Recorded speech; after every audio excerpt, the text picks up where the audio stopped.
On this segment of Reflections, we welcome Kathy Shepard, who works with Fort County. Yes. In what role? What is your full title? I am the RSVP coordinator. Okay, the RSVP coordinator. So any questions that need to be asked, she will respond. No. RSVP doesn't stand for Responde s'il vous plaît, does it? No. Okay, what does it mean? It originally started out, the grant was called Retired and Senior Volunteer Program, and in recent years they decided to shorten the title to RSVP. Mm-hmm.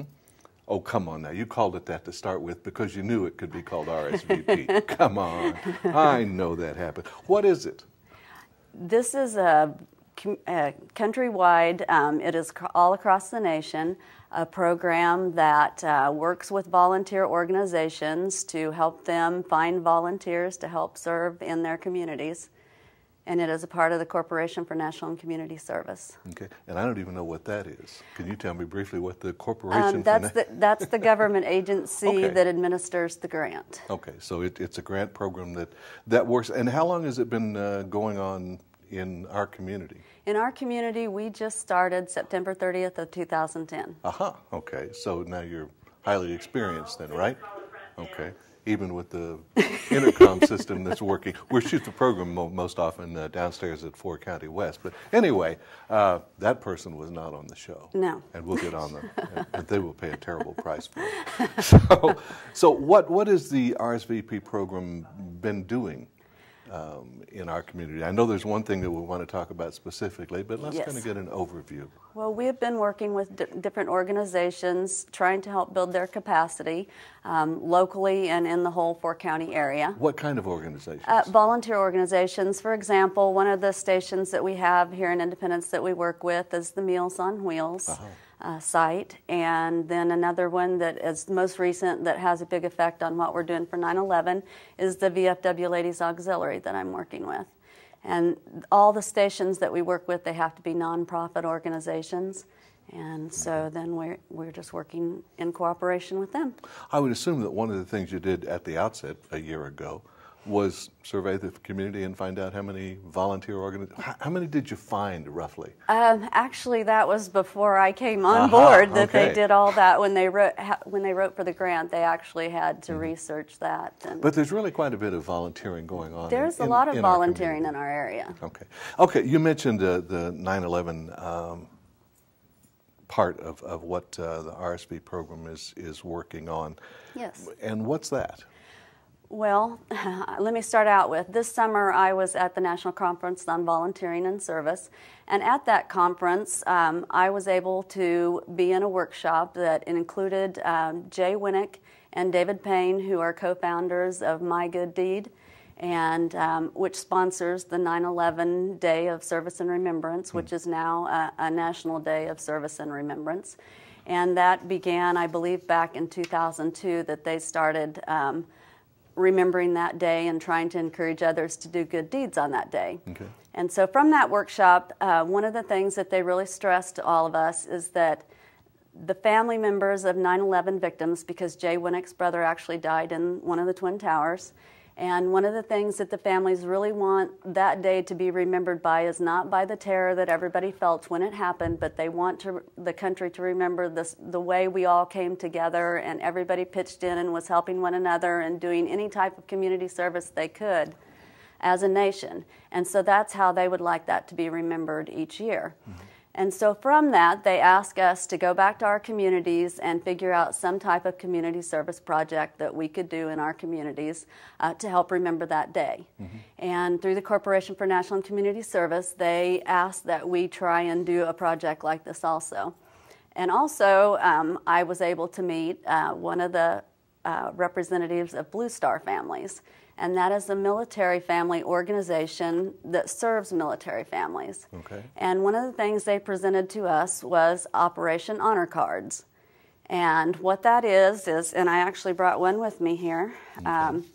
That is a commitment of your community service that you can pledge in honor of the military. Oh. And that can be anybody, and it doesn't have to be focused on serving the military with your community service. It can be anything that you're doing out in the community. For example, all the volunteers that help here with this program. Each week you're doing a program and volunteering your community service at that time. And so you could pledge all your hours that you have spent helping with this program, because it does help people in our community know what things are going on. And so that actually could be your commitment of community service for Did you bring 9/11. a bunch of these? You can hand them out to everybody. I didn't bring a bunch of them with me, but I can run upstairs and get them. I have that advantage. Yeah, when you're finished here, that probably is a good idea, because everybody here is working on community time. Yes. I'd be extremely happy. One thing is a little scary about it. It says I'm inspired by your service to our country, to the military families. I pledge to do blank hours of community service in your honor. Right. And So I don't exactly know how to count the hours. I mean, well, we count the it hours. would be a like good on this estimate. thing, we'll spend 15 minutes talking, but it'll be on a dozen times. So can I take 15 times a dozen? I think it's your actual time that you spend. Well, I was I hoping. think that's what they're looking for. I was hoping to get some benefits out of that. I tell people semi-seriously, I've never actually pulled this thing. We've been doing this show for 16 years, and it primarily is focused on the community. And I tell people that if I ever get challenged, why don't you do more for the community? I can say, I'm on television 12 times a week. What are you doing? Yeah. But no, I'd be very happy to fill that out. I'm not going to fill it out right now, because I can barely write, let alone write and talk at the same time. Okay. So how are you distributing these? How are you making contact with people? Well, one of the things that I'm trying to do is some of the stations that we work with, I've been getting the information out to them. I actually have contacted the schools. I went to the independent school district, and you might not think about young kids being able to do any community service because they're, of course, too young when you're talking elementary school. No, they're not. But one of the things that Blue Star Families offers is a program called Operation Appreciation, too. And that is letter writing to the troops. And Blue Star Families collects all those letters, and they distribute them to the military families or to the military personnel themselves. And so the kids actually could do a letter writing campaign, and they're given community service for their time that they spend writing their letters. Mm-hmm. So it's something that I've taken there. I've taken to ICC, and they're participating in this. I've actually gone to the nursing homes, and I have patients at the nursing home who are going to participate, and they're actually going to come and post their honor cards that day at the ceremony. Good stuff. So it's great to have involvement from all age levels. And your definition of service to the community and, in honor of the military, it's not limited. I mean, we don't do very much for the military on this program, for example, it's not limited. But we can still brag about it.